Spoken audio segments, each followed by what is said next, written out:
Eu gosto muito de um poeta gaúcho chamado Mário Quintana, muita gente o conhece, é um homem estupendo, que deu um azar danado, morreu há 20 anos, na mesma semana que o Ayrton Senna. E quando você é alguém muito importante, mas alguém famoso morrer perto, você desaparece do circuito. Tanto que tem gente que não sabe que Mário Quintana morreu, né? Outros talvez nem de que ele viveu. Né? E Mário Quintana, um homem especial, inclusive com uma grande qualidade. Ele morreu solteiro, com quase 88 anos de idade. E ele tem a melhor resposta que eu já vi para não se casar. Todas as vezes que alguém perguntava a Mário Quintana, mas por que o senhor nunca se casou? Ele dizia, sempre preferi deixar dezenas de mulheres esperançosas do que uma só desiludida. Que é um argumento ecológico, é um argumento que nos ajuda, né, a pensar um pouco. Pois bem, Mário Quintana tem uma trova especial. Ele disse, um dia pronto, me acabo. Seja o que tem de ser, morrer, que me importa, o diabo é deixar de viver. Olha só, um dia pronto, me acabo. Seja o que tem de ser, morrer, que me importa, o diabo é deixar de viver. E quando que você e eu deixamos de viver? Quando a gente tem uma vida pequena, banal, fútil, inútil, superficial. Afinal de contas, nós somos mortais. Isso significa que nós não temos a eternidade para ter uma obra que honre uma vida para que ela não se apequene. No livro Qual é a Tua Obra, aqui mencionado, que aliás dá título a esta palestra, eu menciono também, né, um autor britânico do século XIX chamado Benjamin Disraeli. Benjamin Disraeli foi, inclusive, o primeiro-ministro da Rainha Vitória. E Benjamin Disraeli diz o seguinte, a vida é muito curta para ser pequena. A vida é muito curta para ser pequena. Já basta que ela curta seja para que eu consiga apequená-la de algum modo. E quando a gente apequena uma vida que já é curta, quando a gente tem uma vida banal, fútil, inútil, superficial, morna. Interessante. Nós temos hoje aqui um grande grupo de homens e mulheres que no campo do município ou do estado atua na atividade pública, isto é servidor. É aquele ou aquela que tem uma capacidade imensa de fazer algo especial, ganhar a vida cuidando de vida. Você quer coisa mais honrosa do que ganhar a vida cuidando de vida, mas não da própria vida. Também da própria vida, mas do conjunto da vida numa comunidade, numa cidade, num estado. E nesta hora, quero lembrar algo. De fato, a vida é muito curta para ser pequena. Nós estamos quase terminando o mês de novembro. Esse mês teve, no dia 2, a lembrança por parte de uma parcela dos cristãos que criaram o seu dia de finados. O dia de finados tem uma finalidade, fazer com que você e eu nos lembremos de algo especial, que mortais somos. Aliás, você sabe que nós somos o único animal que é mortal. Porque embora todos os animais morram, nós somos o único que, além de morrer, sabe que vai morrer. Por exemplo, teu cachorro está dormindo sossegado agora. Teu gato está lá, numa boa. Você, desde que eu falei, está pensando. Por isso, nós não somos só mortais. Nós sabemos disso e o fazemos desse modo. Olha que coisa boa. Por isso, eu queria lembrar exatamente nessa direção. O dia 2 de novembro, para alguns, lembra exatamente a ideia de finados. E é interessante porque este mês, curiosamente, ele é o penúltimo mês do ano. Mas ele nem sempre foi assim. Olha que coisa. Aliás, se o teu filho te perguntar, por que o mês de novembro é o mês 11? O que o mês de dezembro é o mês 12? O que você vai responder? Talvez você não saiba, mas como lembrou o presidente, eu sei. Em compensação, tem muita coisa que você sabe e eu não sei. Muita coisa que você conhece eu não conheço. Sorte sua e sorte minha. Soubéssemos as mesmas coisas, nós íamos ficar nos repetindo. Ainda bem que você sabe uma coisa, eu sei outra, a gente troca e cresce. Vida é isso. É a capacidade de partilha. Parênteses, dentro do parênteses, partilha. Vida é partilha. Homens e mulheres que não sabem partilhar não têm uma vida que possa ser tão elevada. Afinal de contas, uma vida que tem abundância é aquela em que há partilha. Exemplo, nós nos aproximamos da lembrança do Natal para algumas pessoas. Uma mesa de Natal abundante não é aquela que tem muita comida, é aquela que tem partilha. Às vezes a única coisa que você tem sobre uma mesa de Natal é comida. E muita. E nenhuma partilha. Vida é partilha. Afinal de contas, é só lembrar algo decisivo. Vários de nós aqui, ou aqueles que nos assistem, quando mais jovens, tínhamos menos dinheiro, menos recurso financeiro. A sociedade brasileira era mais pobre do que ela é hoje. Vários dos nossos pais tiveram menos dinheiro do que nós. Vários dos nossos tínhamos menos recurso. O país ele foi elevando a nossa capacidade de renda. Claro que ainda longe daquilo que a gente deseja e merece, mas absolutamente superior ao que já tivemos há 40, 50 anos. Portanto, vou contar uma coisa que quem é jovem talvez não imagine. Vários de nós, quando mais jovens, a gente ia almoçar no domingo na casa de um irmão, do pai, da mãe, de um parente. Não tinha possibilidade de fazer um almoço se cada um não levasse alguma coisa. E aí vinha um milagre magnífico na vida. Cada um de nós levava um pouquinho. Mas na hora de ir embora, todo mundo levava mais do que tinha trazido. Esse é um milagre maravilhoso. Esse é um milagre da multiplicação. Olha que coisa. Cada um de nós levava só um pouquinho. Um frango, uma maionese, uma lasanha. Mas na hora de ir embora, depois que você juntava e todo mundo comia, sobrava. E cada um levava para casa mais do que tinha levado para o almoço. Nós temos essa condição em qualquer cidade, em qualquer comunidade, em qualquer família, no planeta. Claro. Nós só não o fazemos no dia a dia porque uma parcela ainda tem uma ética absolutamente individualista, exclusiva, malévola, deletéria, destrutiva, predatória. Aliás, alguns acham que a regra na vida é cada um por si, Deus por todos. Mahatma Gandhi nos alertou sobre isso. Ele disse um dia, olho por olho, uma hora acabamos todos sem enxergar. E essa é uma coisa séria. E aqui na sala, quem não enxerga sabe muito bem o impacto que tem, né, que não enxerga com os olhos, né, que enxerga com os ouvidos ou com os dedos. Sabe o impacto que isso tem, né, no nosso cotidiano. Por isso, cautela. A lógica do olho por olho ela é arriscadíssima. E se a gente observa, nós temos uma coisa séria, né, que é a nossa incapacidade, às vezes, de pensar na nossa mortalidade. Por isso, volto. Por que o mês de novembro é o mês 11? Por que o mês de setembro é o mês 9? Talvez algumas pessoas não saibam, mas até o século I a.C., até o século I a.C., no mundo romano, o ano se iniciava em 1º de março. O ano se iniciava em 1º de março. O primeiro dia do ano era 1º de março. E o último era 28 de fevereiro. Por isso, quando o ano se iniciava em março, setembro era o mês 7. Outubro era o mês 8. Novembro era o mês 9. Foi Júlio César que alterou o calendário e colocou janeiro e fevereiro no início do ano, produzindo alguns distúrbios. Um deles que o segundo mês do ano passou a ser um mês mais curto. E antes ele era o último, servia para ajustar o calendário. O segundo distúrbio é que parte dos meses o nome perdeu o sentido. Novembro virou mês 11. Olha quanta coisa inútil você não sabe. Mas eu sei. E eu partilho contigo, agora você sabe também. Olha que coisa boa. Pouco a pouco o mundo foi adotando o dia 1º de janeiro como o primeiro dia do ano.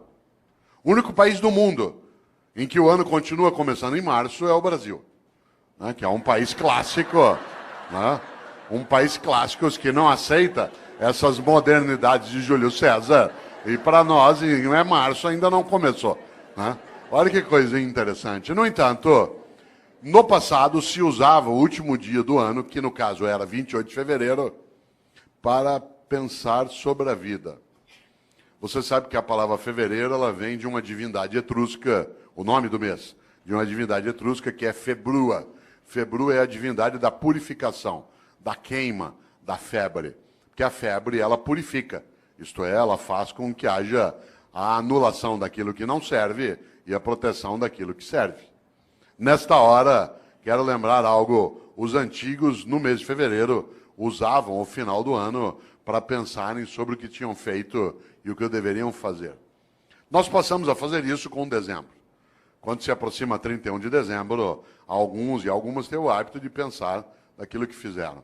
Isso é típico de algumas religiões, entre elas o judaísmo, o islamismo e o cristianismo, que tem uma ideia muito forte na vida. Tenha você ou eu religião ou não, há uma questão séria nessas religiões. Elas têm uma coisa chamada juízo final. Na crença dessas religiões. O que me assusta na ideia de juízo final não é o fato de ser final, mas o fato de ser juízo. Porque na crença dessas religiões, insisto, acredite você ou não, essa é uma questão tua privada, há algo decisivo. Elas acreditam que ao final da tua existência, a divindade vai te chamar no canto e falar, vem aqui para um particular. Seguinte, durante a tua vida, por que é que fez o que fez? E por que é que não fez o que não fez? Aliás, por que é que fez o que fez do modo como fez? E por que é que deixou de fazer o que deveria ter feito? Essa é uma pergunta séria. Algumas pessoas na vida não esperam o dia de juízo final para meditar sobre isso. Vão fazendo durante a própria vida. Pois bem, os cristãos construíram, a partir da influência judaica, uma percepção. E essa percepção ela se consignou na ideia também de juízo final no último livro da Bíblia dos cristãos, que é aquele que fala do fim, que é o livro da Revelação ou o livro do Apocalipse. Quem aqui tiver uma Bíblia cristã, dê uma olhada um dia. Esse livro é um livro terrível. Ele não é terrível porque é horroroso, mas porque ele traz algumas coisas para meditar. E se você observa, lá no livro do Apocalipse, no capítulo 3, versículo 15 e 16, os cristãos escreveram, Deus vomitará os mornos. Deus vomitará os mornos. Aliás, a frase completa é, porque tu não és quente nem frio, hei de vomitar-te. Olha que frase forte. Conhece gente morna? Gente que não é quente nem fria, gente que é mais ou menos. Que é quente ou frio não, que não cheira nem fede. Sabe gente morna? Morna no trabalho, morna na comunidade, morna na prefeitura, morna na câmara, morna na escola. Morna. Não é quente nem fria, gente que não tem compromisso, que não cheira nem fede. Mais ou menos compromissado, mais ou menos competente, mais ou menos servidor, mais ou menos religioso, mais ou menos político. Mais ou menos. Sabe gente morna? Que não cheira nem fede. Deus vomitará os mornos.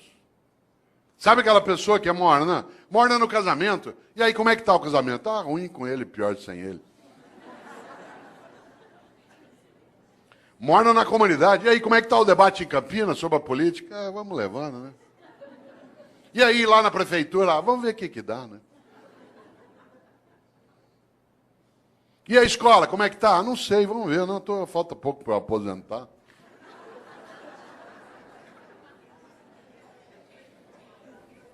Deus vomitará os mornos.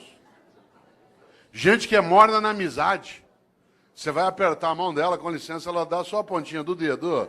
Você aperta aquela minhoca desmilinguida. Você vai abraçar, a pessoa abraça meio de lado, meio parece que tem nojo. Sabe gente que economiza afeto? Pessoas que esquecem que afeto e conhecimento é uma coisa que se você guardar, você perde. Afeto e conhecimento, guardou, perdeu. A única maneira de ter afeto e conhecimento é repartir. Gente que é morna na cidade, morna no casamento, morna no serviço público. Morna, não é quente nem fria. É morna na religião. Conheço gente, por exemplo, que vai a um culto ou a uma missa. Um dos meus sobrinhos é pastor presbiteriano aqui em Campinas. E às vezes a gente brinca, né, sobre isso, curiosamente. Porque tem gente que vai a um culto ou a uma missa e escolhe o horário da missa, por exemplo, pelo tamanho rápido que ela tem. Se eu vou à missa das 10, naquela igreja que o padre faz uma missa rapidinho. Então vai para quê? Ou você acha que teu Deus é tonto? Você chama ele de todo poderoso e ele não sabe que você escolheu uma missa curta. É um Deus palerma. Atenção. Deus vomitará os mornos. A vida é muito curta para ser pequena. Já basta que ela curta seja para que eu consiga apequená-la de algum modo. E quando é que você e eu apequenamos a vida? como eu disse, quando é uma vida superficial, banal, fútil, inútil. Eu, Cortella, no dia que eu me for, e eu me vou, e você também. Mas eu não quero ir. Eu quero ficar. Lamento. Só tem um jeito de ficar. Se você fizer falta. Eu tenho um livro chamado Viver em Paz para Morrer em Paz. E nesse livro eu faço uma pergunta na capa, que eu queria fazê-la aqui agora. A pergunta é, se você não existisse, que falta faria? Não pense nisso numa sexta-noite, após beber um pouco. Se você não existisse, que falta faria? Por exemplo, tem gente que faz uma falta imensa. Tem gente que faz uma falta imensa na tua vida. Alguém que te criou, alguém que te apoiou, alguém que estava contigo. E tem gente que não faz falta nenhuma. Teve gente que não vai poder ir ao teu Natal, porque não está, ou já morreu, vai fazer uma falta imensa. E tem gente que não vai, e vai te dar uma alegria imensa. São aqueles que nos dão o agradável prazer da ausência delas. Já imaginou? Cuidado! Você sabe que morrer é ser esquecido. Você, quando faz falta, não é esquecido. Não é casual que no grego arcaico o verbo para morrer e o verbo para esquecer seja o mesmo, que é letos, de letal. Porque morrer é ser esquecido. Enquanto alguém lembrar de você, derramar uma lágrima, der risada por algo que você fez e que ele recordou, pegar uma roupa tua e cheirar e ter uma boa lembrança ou saudade, enquanto a pessoa olhar algo que você fazia, querer lembrar de uma comida que você gostava, você continua vivo. Morrer é ser esquecido. Claro, se você for a um cemitério agora dia 2, você deve ter notado, né? Tem túmulo que está abandonado, tudo caído, o vaso não é cuidado mais, aí morreu. Enquanto alguém estiver contigo, na memória, no coração, olha a palavra que eu vou usar de propósito, na recordação. Recordar é fazer passar de novo pelo coração. Recordar, recordes. Você continua vivo. Interessante. Há pessoas que morrem em vida, porque são banais, fúteis, inúteis, e não fazem a menor falta. Tem gente que nos faz, repito, uma falta imensa. Só tem um jeito de fazer falta. Para fazer falta na vida, você tem que ser importante. Não confunda importante com famoso. Tem muita gente que é importante e não tem a menor fama, e tem muita gente que é absolutamente famosa e não tem a menor importância. Uma pessoa importante é aquela que faz falta. Por exemplo, enquanto nós estamos aqui agora, tem uma auxiliar de enfermagem no hospital da prefeitura do estado que está lá tirando as escaras de alguém que está em coma há 3 meses. A pessoa nem sabe que está sendo cuidada. Aquela pessoa é absolutamente importante, aquela enfermeira. Tem alguém que está ajudando a cuidar do abastecimento em Campinas, que está agora numa repartição, fazendo nota de empenho para a gente poder ter reforma na escola, poder ter via pública estruturada. Tem alguém que está numa Câmara Municipal ajudando a preparar projetos. São pessoas absolutamente importantes, mas que não são, de maneira alguma, famosas. A fama passa. Eu, Cortella, às vezes eu sou famoso, depende da semana, do programa de televisão que eu participo. As pessoas passam a semana inteira, te vi na televisão, te vi na televisão. Eu estava agora em novembro, no programa da Fátima Bernardes, a semana inteira falaram, te vi na TV, vou estar lá agora dia 10 de novo, 10 de dezembro. Aí eu sei, semana inteirinha, te vi na Fátima, depois de uma semana, vai embora. Claro. A fama passa, a importância fica. Só tem um jeito de ficar, ser importante. E a importância você constrói onde você está. Na família, no governo, no legislativo, numa atividade de natureza privada, numa escola. Afinal de contas, uma pessoa importante é aquela que fica nos outros. Olha aqui para mim se você puder. Parênteses, por que eu disse olha para mim se você puder? Porque há pessoas entre nós que não enxergam com os olhos. E eu não posso dizer, olha aqui para mim. Porque isso significa que eu estou excluindo pessoas. Há pessoas que não ouvem com os ouvidos, elas ouvem com as mãos. E por isso eu não posso, no meu cotidiano, esquecer disso. Porque, do contrário, eu acabo tendo uma obra que é parcial. Por isso, olha que interessante, volto a esse pedaço. O que é alguém que é importante? Olha para mim se você puder. É alguém que eu levo para dentro. O gesto que eu estou fazendo é da mão em direção ao peito. Que eu levo para dentro. Quando alguém te importa, porta para dentro, importar. Você se torna importante quando alguém te leva para dentro dela. Quanta gente é importante? Olha que coisa. Levou para dentro. Mário Quintana, um homem especial. Um homem estupendo. Ele, inclusive, fez uma coisa que eu gosto demais. Ele, durante anos, trabalhou vários poemas que eu aprecio, mas houve uma coincidência entre mim e ele, que eu até conto no livro, que você estava me mostrando, o Viver em Paz para Morrer de Paz. Mário Quintana sempre me inspirou. E eu, Cortella, nascido em Londrina, até 10 anos de idade não havia televisão na minha cidade. Não havia TV. E por isso, à noite, eu ficava pensando.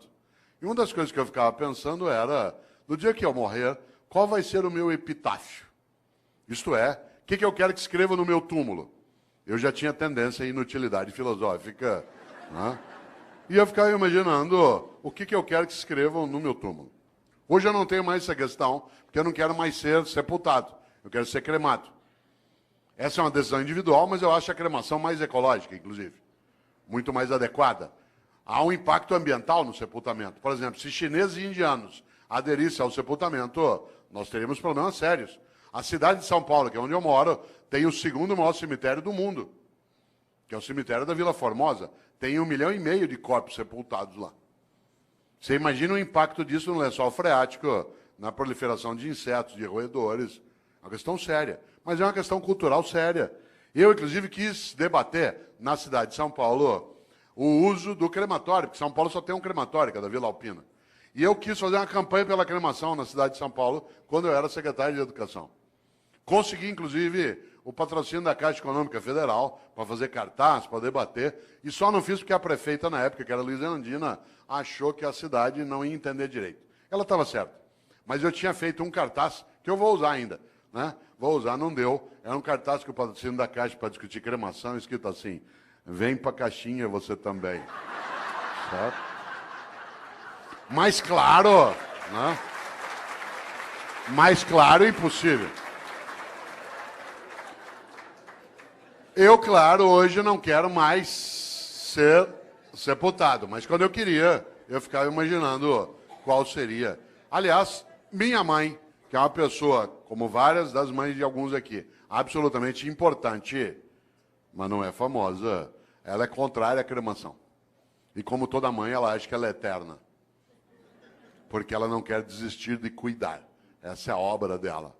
E há uma coincidência gostosa em casa. Ela nasceu no dia 5 de março e eu também. Eu nasci no dia do aniversário dela. Família organizada, faz planejamento estratégico, né? E uma coisa boa é que nós fazemos aniversário, claro, no mesmo dia e acontece uma coisa evidente. A comemoração é sempre junto. E você sabe que aniversário a gente fala de vida e de morte, por causa da idade. E no aniversário que ela fazia 84 anos, o ano passado, né? Ela fazia 84 anos, nós estávamos em volta, netos, bisnetos, todo mundo ali, alguns dos meus filhos, e eu lembrei para um dos filhos algo na hora do almoço. Falei, vocês não esqueçam, né, que papai quer ser cremado, não quer ser sepultado. Minha mãe, aos 84 anos de idade, virou e falou assim, eu não vou deixar você ser cremado. Claro, é Highlander. Por quê? Por uma razão, quem ama não desiste. Quem ama não desiste. Quando você está começando a desistir de algo, é porque você está começando a deixar de amar. E é interessante, porque qual é a suposição? Que ela vai adiante e vai cuidando. Nessa hora, volta a um polo, nesse pedaço. Eu, em Londrina, um dia cheguei ao epitáfio que eu queria. Aí eu sosseguei. Encrenca. Há 8 anos eu fui a Porto Alegre, cidade a qual eu vou com frequência, e todas as vezes que eu lá vou, visito as coisas do Mário Quintana. Porque ele viveu 27 anos finais de vida num hotel no centro de Porto Alegre, que foi fechado, vendido, se transformou ali na Casa de Cultura Mário Quintana. E eu lá fui, como faço sempre, há 8 anos. E pela primeira vez, eu nunca tinha feito isso, não é proibido. O quarto em que ele viveu, ficou lá a escrivaninha dele, a mesa, né, o guarda-roupa, os livros dele. E aí eu cheguei lá e comecei a mexer no caderno do Mário Quintana. Não é proibido. De repente, quase caí sentado, porque ele houvera anotado no caderno qual era o epitáfio que ele queria para o túmulo dele. E eu quase caí sentado, porque ele tinha escolhido para o túmulo dele a mesma coisa que eu tinha escolhido para o meu. Claro que ele não copiou de mim. Né? Mas nós tivemos uma inspiração assemelhada. Sabe o que Mário Quintana mandou escrever no túmulo dele? A maior verdade que eu conheço. Ele mandou escrever no túmulo dele algo que parece piada, não é. Ele mandou escrever no túmulo dele: eu não estou aqui. Olha que coisa maravilhosa. Eu não estou aqui. Eu não estou aqui. Onde está Mário Quintana? Em nós. Na amizade que repartiu, na solidariedade que ofereceu, na felicidade que construiu, na solidariedade que protegeu, na sexualidade que assumiu, na religiosidade que praticou. Onde está Mário Quintana? Em nós.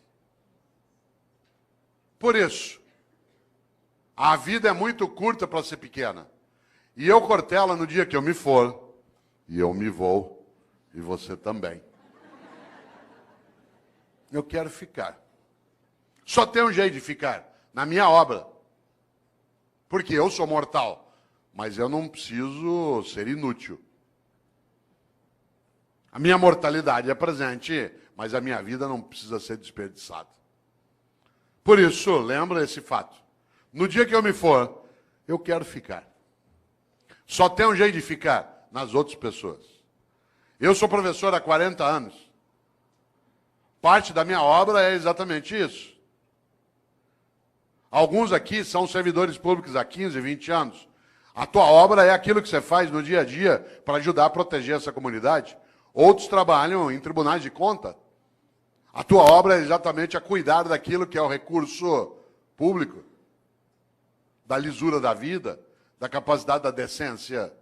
Alguns atuam no legislativo, outros no executivo, outros atuam no executivo dentro da atividade docente, né, dentro de uma escola, outros no hospital, outros num conselho, outros cuidam de família. Qual é a finalidade?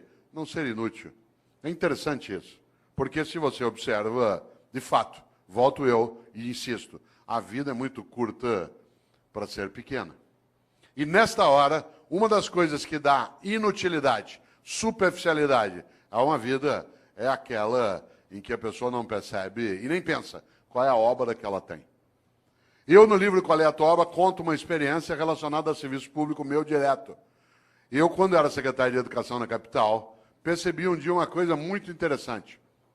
Todas as vezes que um secretário vai visitar uma escola, e secretário de Educação visita escola todo dia. Quem que ia comigo? Quem que ia comigo? O meu assessor. Quem ia comigo no Opala, na época? De chapa dourada, junto com a segurança. Entrava na escola, tinha banda, tinha salgadinho, a gente era levado para a sala da diretoria, as crianças cantavam a Aquarela do Toquinho. Eu tenho trauma até hoje, de tanto ouvir a Aquarela do Toquinho. Dava 2, 3 vezes por dia. Um dia eu falei isso pro Toquinho, eu falei, ó, Toquinho, eu adoro tua música, mas eu tenho trauma dessa. Quem que ia comigo? A pessoa já convertida. Isto é, aquela que era do projeto político, que tinha entrado no mandato. E, portanto, já estava previamente convencida de qual era a finalidade do que se fazia. Quem é que não entendia direito o que fazia? O servidor do dia a dia. Isto é, no andar que eu era secretário, lá no fundo tinha uma cozinha, onde ficava Dona Maria, sim, uma pessoa real, que fazia café o dia inteiro para servir no gabinete do secretário. Porque a gente vai recebendo pessoas e tomando café. No mesmo andar, lá no fundo, ficava um rapaz que tirava cópia xerográfica. No andar de baixo ficava a contabilidade, onde se fazia a nota de empenho. Sabe o que a Dona Maria achava que ela fazia na Secretaria de Educação? Café. Sabe o que o rapaz que tirava cópia xerográfica achava que fazia na Secretaria de Educação? Tirava cópia xerográfica. A moça que fazia nota de empenho achava que o trabalho dela era fazer nota de empenho. O que ela não tinha visão? Da obra. E por isso eles estavam na rotina do dia a dia. A rotina. Não havia um entusiasmo. Um dia eu decidi mudar essa lógica. E decidi que, em vez de ir comigo visitar a escola, com banda, com merenda, com criança, com tudo, em vez de ir quem já estava convertido, era melhor levar pessoas do dia a dia da secretaria. E aí eu passei a avisar.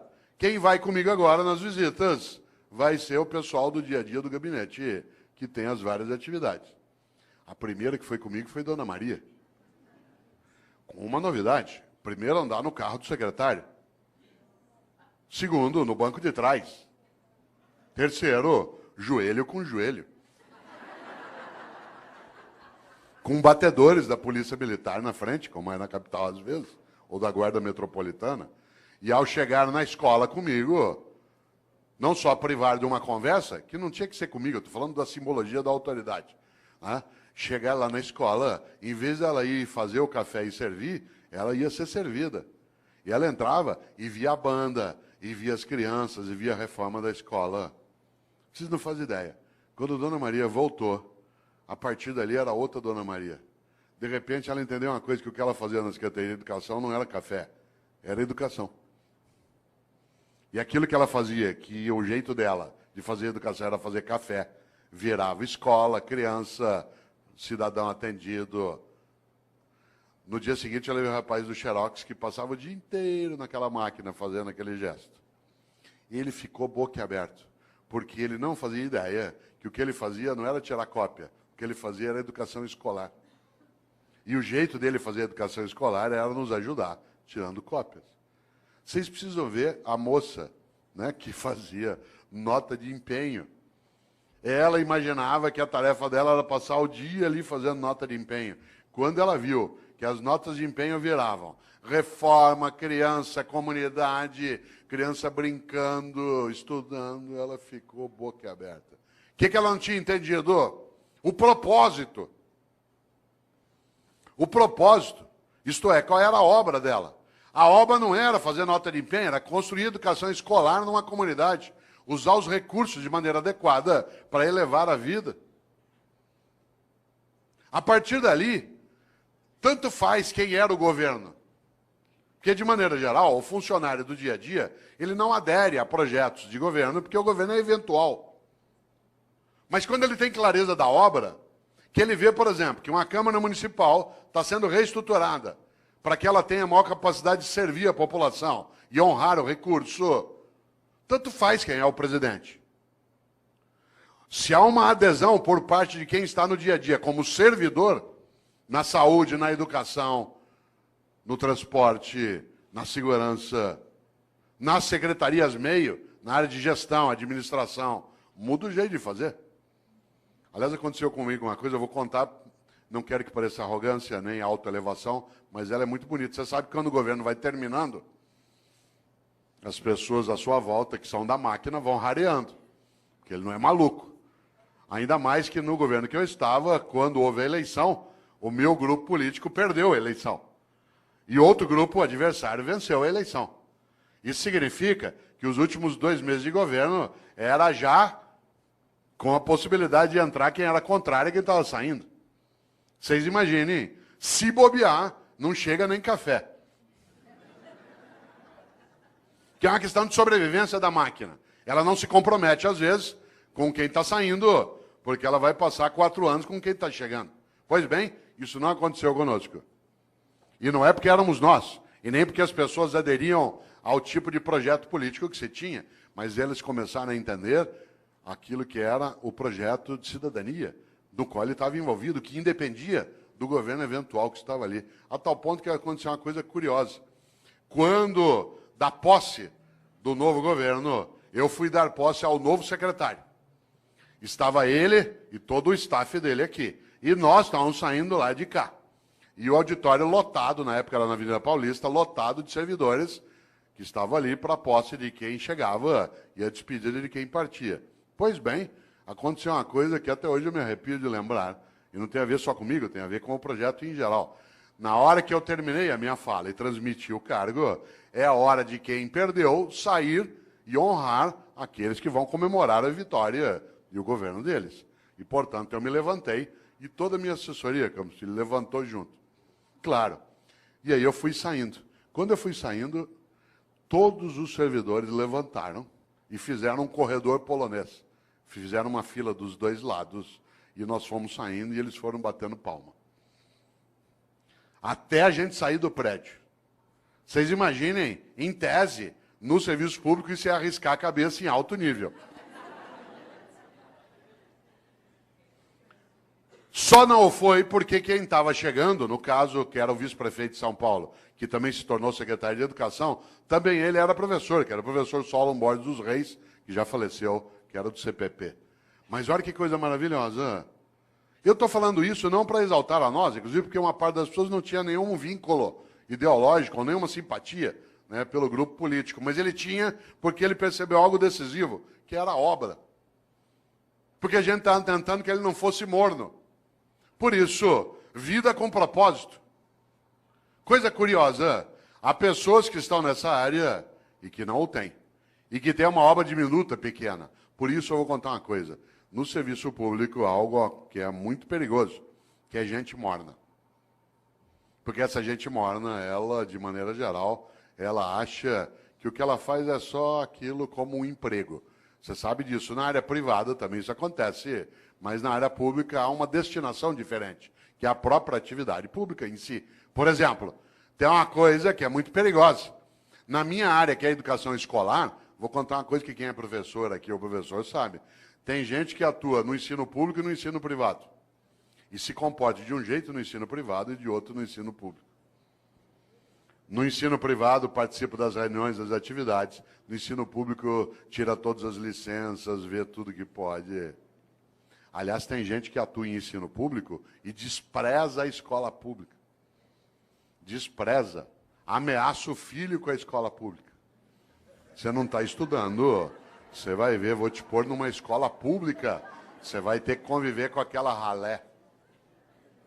Essa pessoa tem que ser decente e ir embora. Porque é absolutamente nojento que alguém afira, aliás, os rendimentos da área pública e não respeite a área pública. É absolutamente nojento receber aquilo que se tem sem que se respeite quem paga. É absolutamente nojento imaginar que se possa ganhar o sustento em algo que se despreza. Isso é comum. Isso é comum, inclusive, a pessoas que no dia a dia, você sabe, eles argumentam que ele vai ser mais ou menos, também pelo salário que me pagam. Você já imaginou esse princípio aplicado ao corpo de bombeiros? Tua casa está pegando fogo, já apagaram a sala, a cozinha. De repente você olha, o bombeiro está enrolando as mangueiras, guardando. Fala, onde você vai? Ué, 5 horas, é o meu horário. Então, mas está pegando fogo lá. Não, mas ó, é o meu horário, me paga até essa hora. Já imaginou um cirurgião no hospital fazendo uma sutura de apêndice? Tem que dar 20 pontos na sutura, ali no teu ponto de Mark Barnes, para poder fechar direitinho, porque não tem equipamento para fazer laparoscopia. O que ele faz? No 8º ponto, fala, vou parar aqui mesmo, pelo que me pagam. 8 pontos tá bom já. Você já imaginou? Você sabe que há pessoas que se conduzem desse modo no cotidiano. Obviamente que eu não estou falando de trabalhar sem remuneração, estou falando de outra coisa. Da capacidade de entender o quanto que a vida é muito curta para ser pequena. E algumas pessoas se apequenam no modo como se relacionam na atividade que desenvolvem. Por isso, volto eu aqui a uma questão, você que ainda tem um tempo de desespero até 11 horas. Qual é a tua obra? Quando você se for, e você se vai, e eu também, o que vai ficar? O que vai ficar que não estrague, não apodreça? E repito, não seja objeto de disputa odiosa. Isto é, o que você e eu fazemos que honra nossa própria existência? Interessante. Uma das coisas mais marcantes quando se pensa em gestão e liderança é gerir para elevar a vida coletiva. Atuar de maneira que não seja cínica. Ética não é cosmética. Ética não é cosmética, não é uma coisa de fachada. Desse ponto de vista, claro, se nós imaginamos o propósito daquilo que fazemos, é a nossa capacidade de ganhar importância. Eu já observei, você também, várias situações em que algumas pessoas, elas não deveriam estar naquela atividade, especialmente em alguns ramos da atividade pública. porque ela, primeiro, não merece que o povo pague o salário dela, porque ela finge, e segundo, ela despreza aquele lugar. Mas há outras pessoas que, é claro, merecem muito mais do que recebem. Há outras pessoas que, de fato, têm que ser honradas no dia a dia, na atividade pública, mas nem sempre. Afinal de contas, como você bem lembra, há uma coisa aí que é decisiva, que marca, inclusive, nossa percepção. A ideia que se tem até, né, e que não pode, de maneira alguma, ser deixada de lado de pessoas que não querem se apequenar. Curioso. Quem aqui é professora ou professor, se você acabou de entrar na atividade de docente, se você é um funcionário novo na Câmara ou na Prefeitura, vou te dar um conselho. Se você quiser ter uma vida que seja relevante, que cresça, ouça o que eu vou dizer. Afaste-se de funcionário velho. Afaste-se de funcionário velho. Aproxime-se de funcionário idoso. Não confunda idoso com velho. Idoso é uma pessoa que tem bastante idade. Velho é aquele que é morno, que acha que já sabe, que não precisa mais se mexer. Afaste de professora velha na escola. Sabe como é que é professora velha? Idoso é uma pessoa de 65, 70, 80 anos de idade. Velho é aquele que é morno. Quer ver um exemplo? Você chega numa escola cheia de ideias, quer fazer coisas, a professora velha fala assim, ih, sossega aí. Com o tempo você vai aprender. Quando você estiver no meu tempo de serviço público, você vai ver. Sossega, fica na tua. É só mudar governo, as coisas voltam ao que era. Afaste de funcionário velho. A pessoa velha, ela faz mal. Ela é homicida. Isto é, ela assassina as condições de vida coletiva numa comunidade. Se ela estiver na atividade pública, pior ainda. Você já imaginou? Aproxime-se de gente idosa. Gente idosa quer aprender, frequenta a escola, vem para debate, lota um auditório na Câmara. Os que têm mais idade aqui, alguns perguntariam, tal como eu, o que você veio fazer? Quero continuar aprendendo, sabendo, indo buscar. Há pessoas que acham que já sabem. Ah, não, para quê? Ao contrário. Por isso, atenção. Há um grande pensador que muitos conhecem aqui, chamado Padre Antônio Vieira, um grande português que viveu no Brasil. Padre Antônio Vieira começa um sermão dizendo: o peixe apodrece pela cabeça. O peixe apodrece pela cabeça. Já viu um peixe apodrecer? Ele apodrece da cabeça para o resto do corpo. E há pessoas que apodrecem pela cabeça. Isto é, uma cabeça que é morna, fútil, banal, inútil. Afinal, o que é vida? A vida é curta para ser pequena, e é curta mesmo, 75 anos. É a nossa média hoje. 75 é nada. Para alguns que são jovens aqui, 75 é muito. Para vários de nós, é depois da manhã. Quando você tem 30 até 70, é. Agora não. Muda muito. Eu tomei um susto outro dia, vereador, porque eu fui fazer uma compra por internet. E eu tinha acabado de receber um cartão de crédito novo. E aí eu fui pôr, na hora que pediu a data de validade do cartão, fiquei parado olhando. O cartão tem mais validade que eu. Quando o teu cartão tem mais validade que você fica olhando aquilo. Claro, 75 é pouco. Minha mãe, 85 anos de idade, domingo me falou assim, filho, hoje lá na igreja uma velhinha me falou, falei, mãe, defina a velhinha. Ela fala, ela deve ter uns 87. Fala, bom. Claro. O que é vida? Guimarães Rosa, grande médico, escritor mineiro, colocou lá no Grande Sertão. Viver é muito perigoso. Viver é perigoso, de fato. E nascer, então? Já imaginou como é difícil nascer? Tanto que a natureza é sábia, ela tira de nós a memória do nascimento e dos primeiros 3, 4 anos de vida. Porque é tão impactante sair do útero que a gente é apagado da memória para não sofrer. O lugar mais seguro que você já teve no universo é o útero da tua mãe. Tanto que quando você está mal, você quer voltar para lá. Você estava lá 8 meses e meio, numa boa, sem fazer nada. Meio líquido, nós adoramos meio líquido. Você estava lá balançando, não tinha que respirar, era alimentado automaticamente por um tubo, não tinha quase ruído, não tinha luminosidade, não havia contato, a temperatura era sempre equilibrada, homeostática. Melhor lugar do universo que você já teve. Tanto que quando você está mal, você quer voltar para lá. Você perdeu um amigo, perdeu alguém, perdeu um amor, você quer ficar no escuro, deitado, com o joelho em direção ao peito.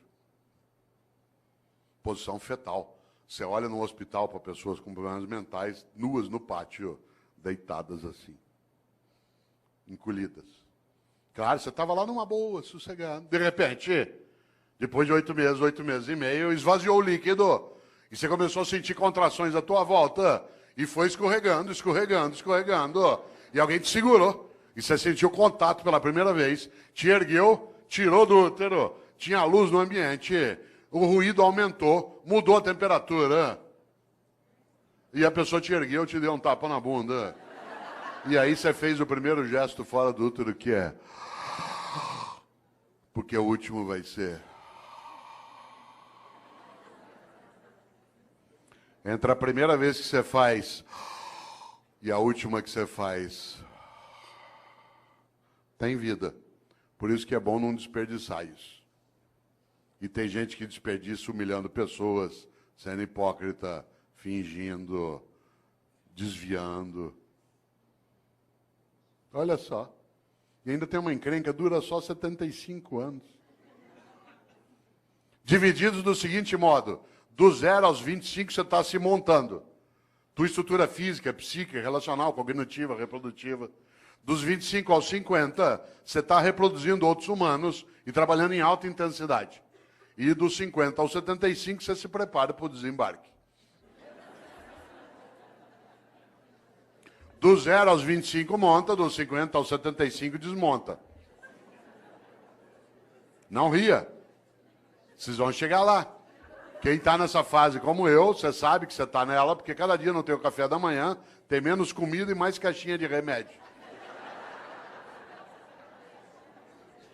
Você vai atravessar aqui a avenida, você fica em dúvida, você corre e tem um infarto no meio, ou seja, que Deus quiser. Olha só, quem diria? Você sabe que você está nessa fase quando cada dia você tem menos bíceps e mais pânceps. Né? Mulheres não riam. Nessa fase vocês vão ser atingidos em cheio pela lei da gravidade. Tudo vai apontar em direção ao solo. E você vai ter que escorar com veneno botulímico, você vai ver. Você vai entrar na fase que a gente chama de California Dreams, que é The Mamas and the Papas, certo? Você ri? Pois morre. Claro, pode morrer professor, doutor, titular como eu, pode morrer prefeito pode morrer empresário, pode morrer diretor de departamento, pode morrer, tudo faz. Ou tem uma vida que não seja banal, inútil, fútil. Ou, por quê? E aí nós temos uma encrenca, nós vivemos só 75 anos e ainda somos um animal que dorme demais. Eu conheço gente que dorme 8 horas. Você pegar alguém que dorme 8 horas, por exemplo, num dia de 24 horas, ele dorme 1/3 do dia. Numa vida de 75 anos, dá 25 anos dormindo. Aliás, tem gente que você encontra na segunda-feira, obrigado. Fala assim, aí, o que você fez no fim de semana? Aproveitei e dormi direto. Tô louco para chegar ao feriado para eu dormir uma semana, obrigado. Chama-se animal racional, olha só. Nós não somos só um animal que dorme demais, nós somos um animal que come demais. Cada um de nós come, de acordo com a FAO, a área da ONU que cuida de alimentos, 1,5 kg por dia de alimentos. 1,5 kg dia de sólidos, líquidos e gasosos. 1,5 kg, não é tanto. Por exemplo, você já comeu hoje, vai comer daqui a pouco, depois toma um lanche, uma latinha de refrigerante de 300 ml tem 300 gramas. Hoje até 11 da noite você já comeu mais do que 1,5 kg. Como tem fome no planeta, alguns de nós comemos mais do que isso, para dar essa média. 1,5 kg. Ao final de uma vida de 75 anos, 1,5 kg dia dá 42 toneladas de alimentos. 1,5 kg vezes 75 anos. Enquanto você estiver vivo, você vai deglutir 42 toneladas de alimentos do planeta. Ah, claro, nós somos um animal que não tem só sistema digestório, nós temos sistema excretório também. E por isso, para o planeta não sair do eixo, a lei de Lavoisier tem que imperar. Cada um de nós também libera diariamente 1,5 kg de dejetos, sólidos, líquidos e gasosos. O que ao final de uma vida dá 42 toneladas de excrementos. Quando você se for, o planeta não será mais o mesmo. Você terá deglutido 42 toneladas dele e deixará como herança às próximas gerações 42 toneladas de excrementos. Qual é a tua obra?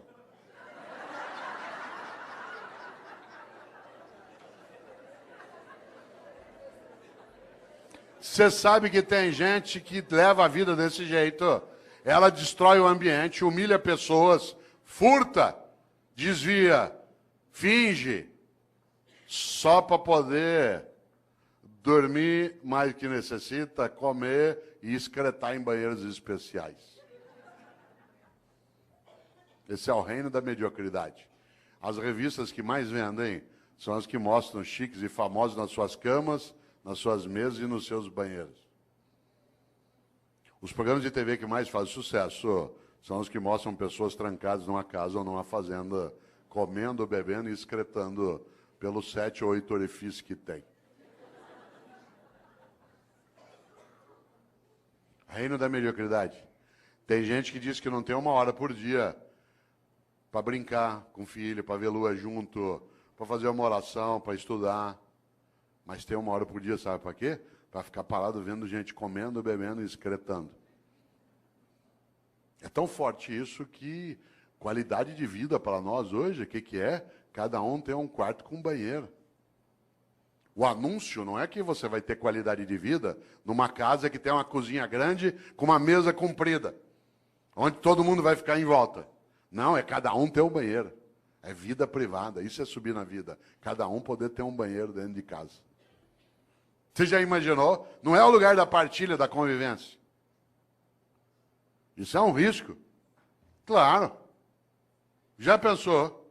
Depois morre. Se bobear, não fará falta. Interessante.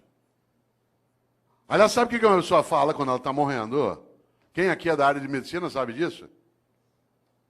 Eu me lembro o tempo que dava aula na Santa Casa, em alguns momentos em São Paulo, que se ia até a UTI. Numa UTI é um lugar onde tem mais complicação. Sabe o que as pessoas falam quando estão morrendo? Ela não gruda em você, com licença, professor. Ela não gruda em você e diz assim, doutor, pelo amor de Deus, deixa eu viver mais um dia que eu quero mandar em mais gente. Doutor, por favor, deixa eu ficar vivo mais 1 semana que eu quero humilhar mais algumas pessoas. Doutor, pelo amor de Deus, deixa eu ficar vivo mais 2 dias que eu quero comprar mais um carro. Sabe o que as pessoas falam quando estão morrendo? Ela gruda em você e diz, doutor, pelo amor de Deus, deixa eu ficar vivo mais um dia, só para poder abraçar o meu irmão, com quem eu briguei faz 10 anos, a gente nunca mais se falou. Doutor, por favor, deixa eu ficar vivo mais 1 semana, só para poder brincar com os meus filhos. Eu achei que eu não tinha tempo para fazer isso. Doutor, pelo amor de Deus, deixa eu ficar vivo mais 1 hora, só para poder dizer para minha mulher o quanto que eu amo, porque eu achei que se eu falasse muito isso, ela ia ficar mal acostumada, o que é verdade. Sabe do que as pessoas falam na hora da partida? Daquilo que importa na travessia. E como disse um dia o grande Guimarães Rosa, o importante não é chegar nem partir, é a travessia. E a travessia você faz com outros e outras. Por isso, qual é a tua obra? Minha obra não é ser imortal, coisa que não sou, mas é ser eterno. E eu não sou eterno do ponto de vista religioso, eu sou na obra que deixo, naquilo que ajudei a fazer naquela cidade, naquela família, naquela repartição, naquela secretaria, naquele legislativo. Algo que no dia que eu partir, e eu partirei, e você também, que eu não tenha medo de me perguntarem por que fiz o que fiz. Você já imaginou? Essa é uma das coisas mais fortes. Agora eu vou te contar uma coisa. Aproveitando que você ainda tem quase 26 minutos de desespero. Muita gente não quer nem saber dessas questões. Sabe por quê? Porque ela quer viver de maneira automática, robótica. Para que pensar sobre isso? Para que pensar sobre a obra? Ao contrário, quando a gente encontra num dia como hoje, um auditório na nossa Câmara Municipal, pleno de homens e mulheres, para pensar coisas desse tipo, é sinal que a gente tem alternativas boas. Isso é um belo sinal daquilo que a gente precisa e precisa fazer. Nesta hora, volta a um polo. Há pessoas que envelhecem a cabeça, a prática e a percepção. Ela não frequenta uma escola porque ela acha que já sabe. Nem uma escola de governo, nem uma escola do legislativo. Gente velha acha que já está pronta. Isso é um perigo. Um dos meus filhos, o André, que tem 37 anos, ele até faz o prefácio de um livro meu, chamado Não Nascemos Prontos. O André, quando ele tinha 18 anos, um dia ele estava fechado no quarto dele em casa, em São Paulo, ouvindo rap. Eu gosto de rap, mas não é qualquer rap que eu gosto. E eu estava na sala em casa ouvindo ópera. Eu gosto de ópera, mas não é qualquer ópera que eu gosto. Música boa para mim é aquela que me emociona. Se ela me emocionar, ela é boa. Quem aqui gosta de ópera sabe que ópera a gente ouve um pouquinho mais alto. Ele saiu do quarto dele injuriado por causa da altura da música. Hoje ele gosta de ópera, na época não. Veio até a sala e falou, pai, pelo amor de Deus, desliga isso, pai. Aliás, eu estava ouvindo uma área do Puccini, que é maravilhosa, que eu não posso cantar aqui porque ela é para soprano, chamada Mio Babino Caro, meu papaizinho querido, que é magnífica. A Maria Callas a gravou um dia. Pena que eu não posso cantá-la aqui, né, por ser para soprano, mas talvez você a conheça. Eu até dou risada, porque tem gente que coloca essa área na igreja em cerimônia de casamento, na hora da bênção das alianças. Eu falei isso outro dia aqui em Campinas. E é curioso, porque ou a pessoa não entende de ópera, ou ela entende muito de casamento, porque a área fala de uma menina que vai se matar.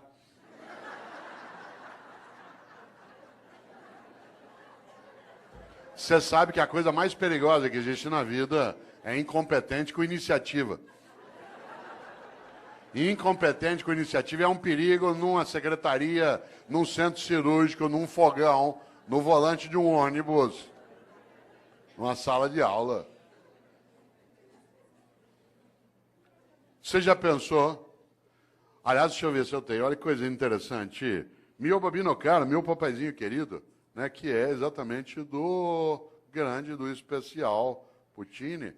E é gostoso porque talvez aqui nessa sala tenha gente que tenha colocado essa música até um dia no casamento.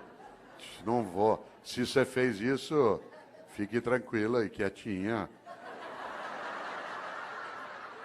Quer ver? Ó, vamos ver se tem. Olha que bonito. Quer ver? Ó.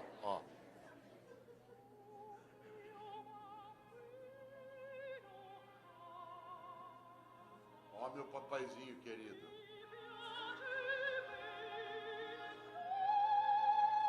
Tenha piedade de mim. Eu aqui na beira da Porta Rossa, né, em Florença. Ou se o senhor me dá esse anel de noivado, eu me mato. E a pessoa põe na hora da bênção das alianças. Deve ser premonição. Eu ouvindo ópera, ele ouvindo rap, ele saiu do carro e falou, pai, pelo amor de Deus, desliga isso, pai. Hoje ele gosta de ópera. Falei, André, que pena, você aos 18 anos de idade já está ficando vítima da indigência mental. Você aos 18 anos de idade fechou tua cabeça para aquilo que é diferente do que você já conhece. Você aos 18 anos de idade acha que o único modo de fazer as coisas é como você já fazia. Você aos 18 anos de idade ficou impermeável à renovação do teu conhecimento. Você aos 18 anos de idade acha que a única trilha a ser caminhada é aquela que você já caminhou. Você aos 18 anos de idade está ficando refém da pobreza das ideias. Ele falou, pai, você está ficando louco. Eu falei, André, eu estou ficando louco, você está ficando velho. Insisto, não confunda idoso com velho. Idoso é uma pessoa que tem bastante idade. Velho é aquele que acha que já faz o que pode. Por isso, cuidado na atividade de gestão, na área pública, na área privada, mas essencialmente na área pública, no executivo, no legislativo. É preciso cautela para não envelhecer. A prática, a percepção, a cabeça, porque o próximo passo do velho, com qualquer idade, é ficar morno. E a mornidade torna inútil. E a inutilidade torna absolutamente esquecível. Claro, quem é o grande padroeiro dos velhos? Especialmente na atividade de gestão. Especialmente no campo público, que eu também tenho experiência. Quem é o grande padroeiro? Não são grandes homens e mulheres que lutaram para a vida ter mais sentido. Sabe quem é o grande inspirador de gente velha? De gente que é morna? É o Mendes Sá. Lembra do Mendes Sá? Um dia uma professora de História do Brasil dava aula sobre os governos gerais, falou sobre o Tomé de Souza, falou sobre o Duarte da Costa. Quando estava falando sobre o Mendes Sá, viu um aluno distraído lá no fundo e para pegá-lo, claro, virou e falou assim, Paulo, o que fez Mendes Sá? Ele disse, fez o que pôde. Cuidado com o Mendes Sá. Gente, nós temos que ter mais relevância naquilo que a gente faz aqui na nossa gestão. Eu faço o que eu posso.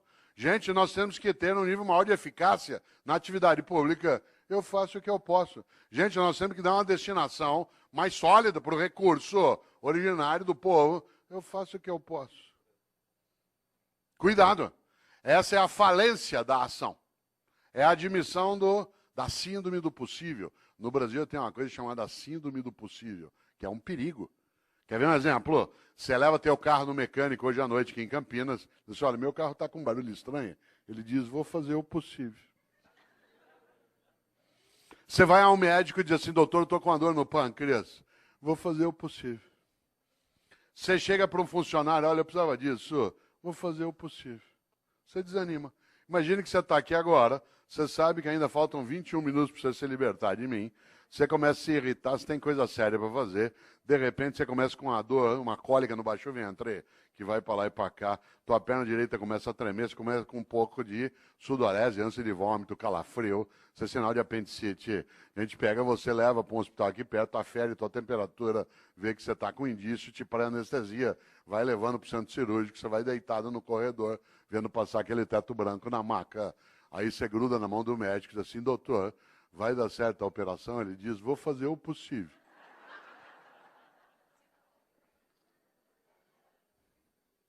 Você quer ficar ali mesmo. Nessa hora nós temos de aprender uma coisa com os norte-americanos. Não é tudo com eles que a gente aprende, não é tudo deles que a gente rejeita.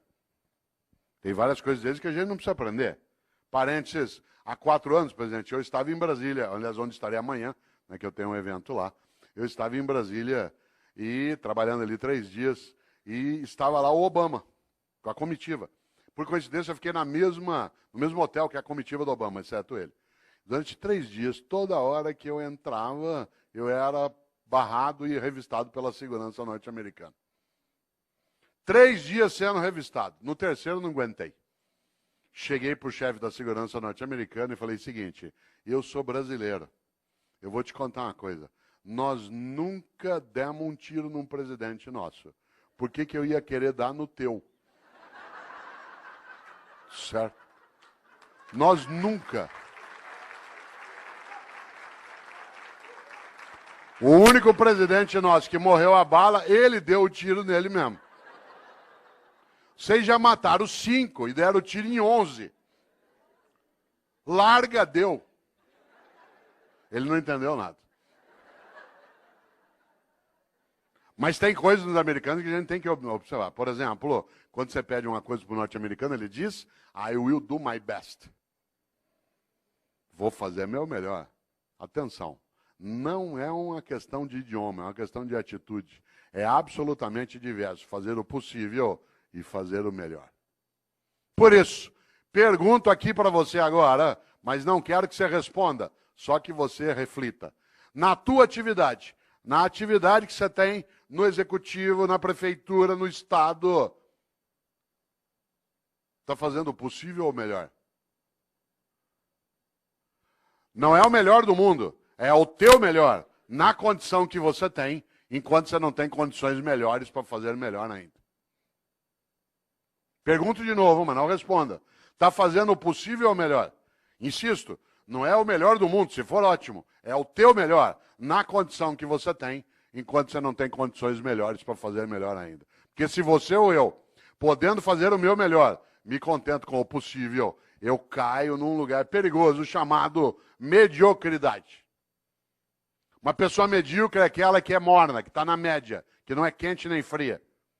Lembra quando você chegava da escola que tinha boletim escrito, o pai olhava 6 em português, 5,5 em matemática, 4 em história. Pai, deu para passar. Medíocre. Deixa, eu toco minha vida. Isso é mediocridade.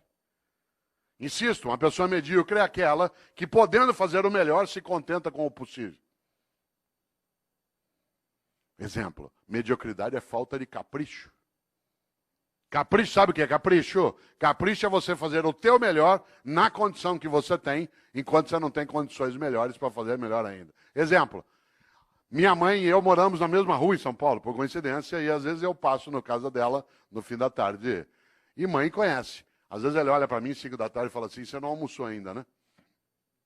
E eu falei, não, eu comi um negocinho na universidade. Ela falou, peraí, que eu vou fazer um negócio para você. E é aquela coisa meio mágica de algumas mães. Em 5 minutos aparece uma coisa para eu comer. Eu sou filho de italiano, uma coisa comum. Um pouco de talharina com azeite e sal em cima, mais nada. Eu, com a fome que eu estou naquela hora, comeria o prato vazio. Portanto, ela pode fazer qualquer coisa. Mas sabe o que ela faz? Faz um macarrão com azeite e sal. Mas antes de servir, pega um tomatinho cereja, corta em 4 e põe em cima. Capricho. Capricho é você fazer o teu melhor na condição que você tem, enquanto você não tem condições melhores para fazer melhor ainda. Eu, no Paraná, quantas vezes, caipira, ia até a roça visitar a casa de alguém, quem aqui conhece sabe, na roça, aquela casa que a gente chama de pau a pique, casa de barro com madeira trançada, entrava na casa, chão de terra, tudo varrido. Tudo varrido, capricho. Ah, mas o chão já é de terra, capricho. Fazer o melhor na condição que tem, enquanto não tem condições melhores para fazer melhor ainda, para não ser medíocre. Pedia eu para tomar um gole d'água na roça. A mulher corria pegar uma canequinha, daquela de alumínio, toda amassada. Areada. Passava areia em volta. Ah, mas já é pobre mesmo. Epa, pobre, mas é limpinho. E tem gente que não é pobre, limpinho não é. E tem gente que é pobre e não é limpinho. Medíocre. Pobre na roça tem roupa de ver Deus. Vai à igreja. Pode, a roupa não é nova, vocês têm remendo, mas está limpinha. E põe no sol para coarar. Quantas vezes eu, como secretário de educação na capital, ia visitar uma escola municipal. Teto caindo, água escorrendo, culpa nossa do poder público. Mas a escola toda arrumada, limpinha, as carteiras em ordem, velhinhas, mas em ordem. Florzinha, sala dos professores. Capricho. Capricho é você fazer o teu melhor na condição que você tem, enquanto você não tem condições melhores para fazer melhor ainda. Tem gente que é medíocre. E aí a obra fica medíocre. Ah, mas do jeito que me pago. Ah, mas do jeito que é. Ah, mas eu não tenho condição. Todos os dias nesta cidade, às 3:30 da manhã, algumas pessoas acordam, pegam 2, 3 ônibus ou a moto e vão trabalhar no resgate do Corpo de Bombeiro ou do SAMU. Passa o dia tirando gente do meio de ferragem. Para ganhar no fim do mês 3.200, 3.400. Já imaginou? O que ele faz ali? O melhor. Se você perguntar para ele por que ele faz, ele falou, porque é importante fazer. Fazer o melhor naquela condição. Ah, mas eu não tenho desfibrilador na viatura, ou eu não tenho material de sutura. Fazer o melhor na condição que tem, enquanto não tem condições melhores para fazer melhor ainda. Eu conheço professor e professora, que é a minha área de rede pública do Estado da Prefeitura, que tem uma carência imensa de material e faz um trabalho magnífico, porque faz o melhor naquela condição, enquanto não tem condições melhores para fazer melhor ainda. Há pessoas que, em nome da condição, degradam a ação, em vez de ter um trabalho que é concomitante. Luta para melhorar as condições e vai fazendo melhor com aquelas que tem. Ah, mas aqui é assim, eu faço o que eu posso. Por isso, cautela. Quero aproveitar agora esses teus 13 minutos de desespero para pensar um pouco uma ideia dentro disso. Para a vida ter propósito, para você e eu não termos uma vida banal, fútil, inútil, superficial. É preciso, acima de tudo, que nós sejamos capazes de fazer o nosso melhor. Para isso é necessário pensar na obra. Para isso é preciso, acima de tudo, não ser morno ou morna. Afinal, como eu disse várias vezes e repito, a vida é muito curta para ser pequena. E a gente é pequena quando tem uma vida banal, fútil, inútil, medíocre. Nesta hora, Você conhece gente que é mãe medíocre, pai medíocre. O medíocre não é o que é pobre, não é o que não tem recurso, é aquele que com o recurso que tem não cuida do melhor modo que consegue com aquele mesmo recurso. Você tem cidade em que o executivo quase não tem condição e ele cuida do melhor modo, naquela condição. Ah, mas aqui é assim, cautela. Nesta hora, quero lembrar algo decisivo. Um dos homens que eu mais admiro na história é um pensador italiano do século VI, chamado Benedetto di Nursia, Bento de Núrcia, que os católicos, os anglicanos e ortodoxos chamam de São Bento. São Bento criou uma ordem religiosa, uma ordem maravilhosa chamada beneditina, com um lema magnífico. Aliás, um belo lema para a ordem religiosa, porque o lema da ordem beneditina é ora et labora, reza e trabalha. Reza e trabalha, porque só rezar sem trabalhar as coisas não acontecem. E só trabalhar sem rezar as coisas perdem reverência. Reza e trabalha. Mas o mais interessante é que Bento de Núrcia, o São Bento, criou uma regra de funcionamento para a ordem beneditina. Essa regra diz o que o monge pode e não pode fazer, deve e não deve fazer. E eu quero trazer aqui, para ir amarrando a reflexão, aquela regra que para mim é a mais importante.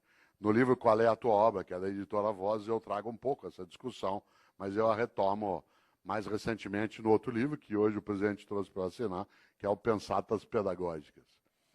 São Bento criou uma regra.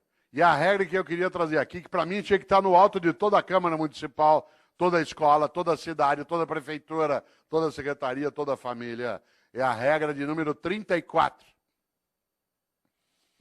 O monge que desobedecer essa regra, que eu vou dizer, é mandado embora da ordem. Não tem direito à estabilidade. E eu acho que essa deveria ser uma regra presente em todas as áreas. A regra 34 de São Bento diz: é proibido resmungar. É proibido resmungar. Não é proibido discutir, não é proibido debater, não é proibido discordar. É proibido resmungar. Sabe gente que só resmunga em vez de agir? Gente que passa o tempo todo amaldiçoando na escuridão em vez de acender vela. Aliás, a frase predileta do resmungão é: que horror, alguém tem que fazer alguma coisa.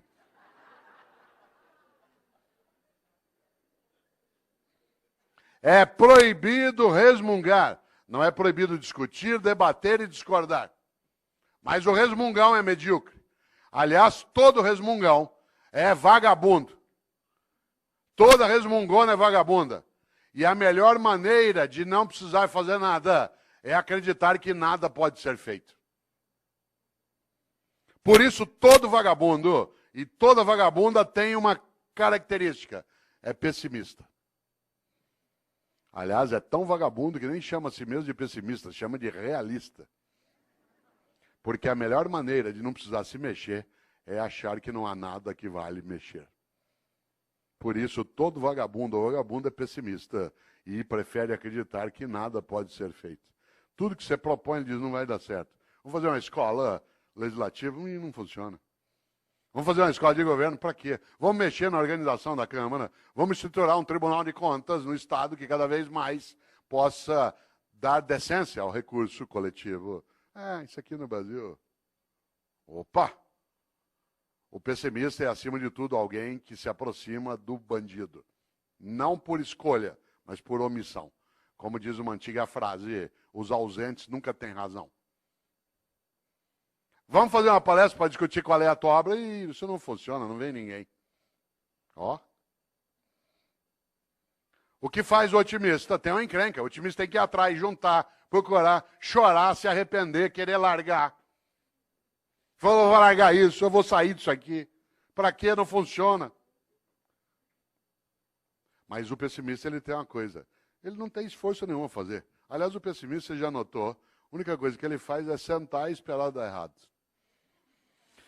Aí você fala assim, mas não está dando errado. Ele fala, espera que você vai ver.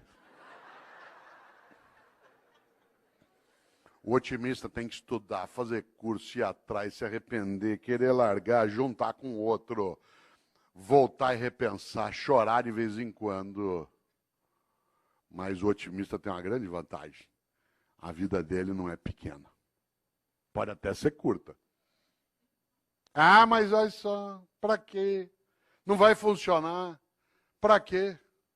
Ó, por isso, atenção, agora que você ainda tem 7 minutos. É proibido resmungar. Não é, repito, proibido discordar, debater. Resmungar, sim. Nós vivemos em 2014 no Brasil uma coisa belíssima. Um debate sério, em vários momentos, em outros nem tanto. Numa eleição, nós não estamos habituados a debater. A tal ponto que metade quase tentou matar a outra metade. Que ele não está habituado ao debate no dia a dia. E nós estamos aprendendo a fazer. Mas nós tivemos coisas que são maravilhosas. São 7 eleições em seguida, num país de 514 anos, primeira vez. Bom demais, democracia é uma coisa que a gente constrói junto. Democracia não é ausência de ordem, é ausência de opressão. Claro que a ordem tem que existir. Democracia não é ausência de ordem, é ausência de opressão. Nesta hora, o que diz o pessimista? Ah, isso não vai funcionar.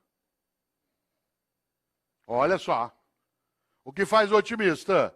Junta, volta, vai outra vez, se arrepende, se candidata, não quer mais, acha que esse chefe vai liquidar, resiste mais um pouco, vou esperar, quem sabe ele morre. Ué, a natureza também nos ajuda em algumas coisas. O que eu quero dizer com isso?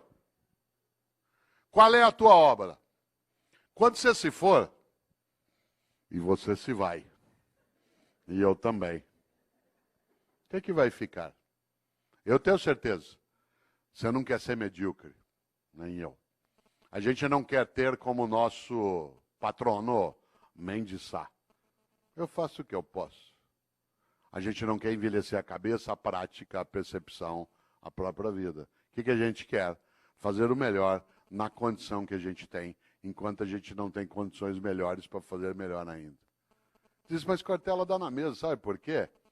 Porque tanto faz se eu faço o melhor ou não, não vai acontecer nada. Essa é a hora que é necessário lembrar exatamente que é proibido resmungar. Você só terá uma coisa a ganhar se você não for medíocre. Uma vida que não seja fútil, inútil, banal. Afinal de contas, independentemente de existir ou não, um juízo, essa é uma questão individual, vale algo decisivo. De novo, Mário Quintana. Um dia pronto, me acabo. Seja o que tem de ser.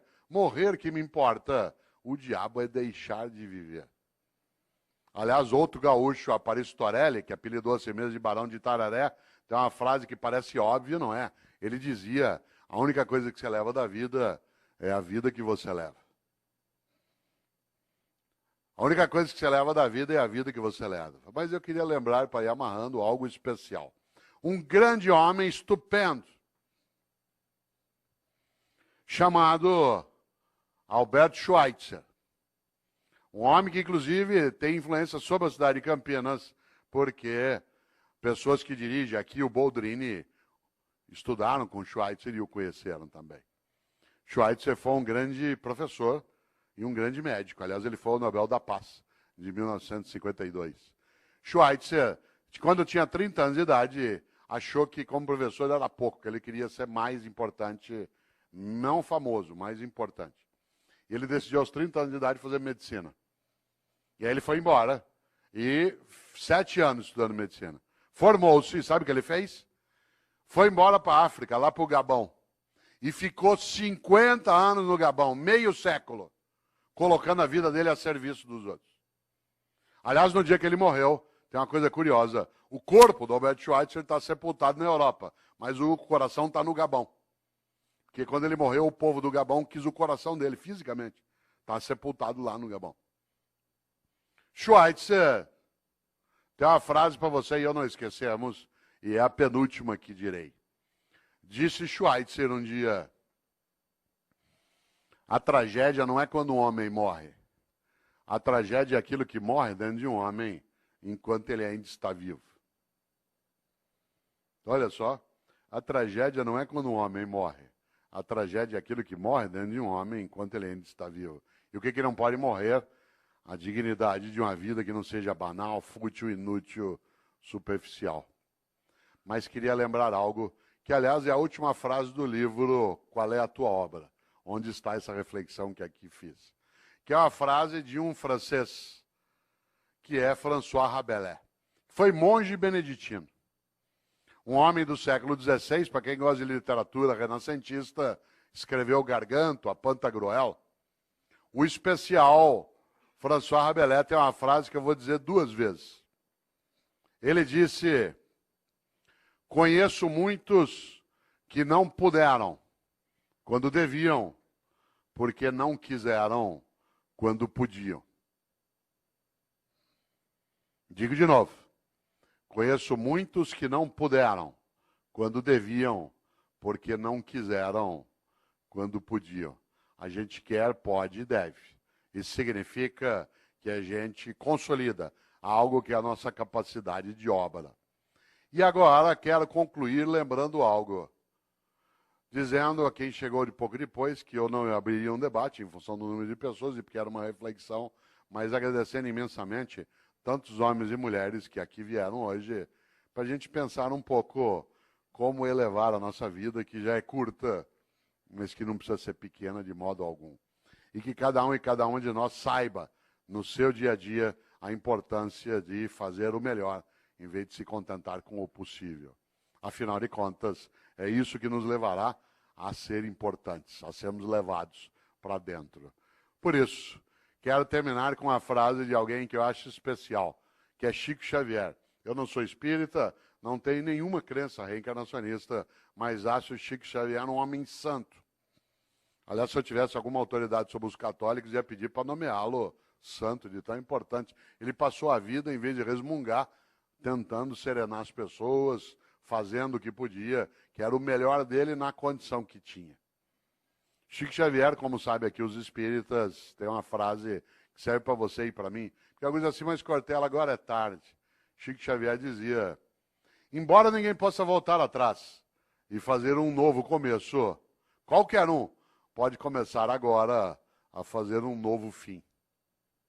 Olha só, embora ninguém possa voltar atrás e fazer um novo começo, qualquer um pode começar agora a fazer um novo fim. Por isso, lembro eu aqui para fechar, você e eu temos sim de construir uma vida que nos torne importantes. E quando a pergunta vier, se você não existisse, que falta faria ter clareza da resposta? Termino de vez, já disse isso 2 vezes, mas está lá, 11 horas. Termino de vez me despedindo também, agradecendo, cumprimentando o presidente da Câmara, me despedindo com um cumprimento árabe. Eu sou casado com árabe, com uma mulher árabe, né? E os árabes, quem aqui é árabe sabe, os árabes se despedem, tem a ver com a palestra, de um jeito especial. Ele aperta a mão, presidente, e diz, vida longa e morte rápida. Isso é uma coisa funda, olha só. Vida longa e morte rápida. Viva bastante, mas quando for a tua hora, se for a tua hora, que seja de imediato. Esse é um desejo fortíssimo. Vida longa e morte rápida. Obrigado.